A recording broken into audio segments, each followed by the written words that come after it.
Hey guys, and welcome back to this channel. In this video I'll be showing you guys how you can basically get into the same game as your friends on Roblox.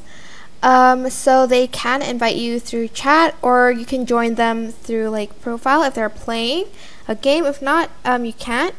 So go to the chat box. For instance, this one has an invite, so you're just going to select visit and it's going to let you in the game. Or if you go to this button right here, to the home button, and then if they're, for instance, playing a game, it'll show up on their profile, and then you can kind of like join them too. And you can see their previous activity here too. But yeah, that is pretty much it for this video. I hope it was helpful for you guys.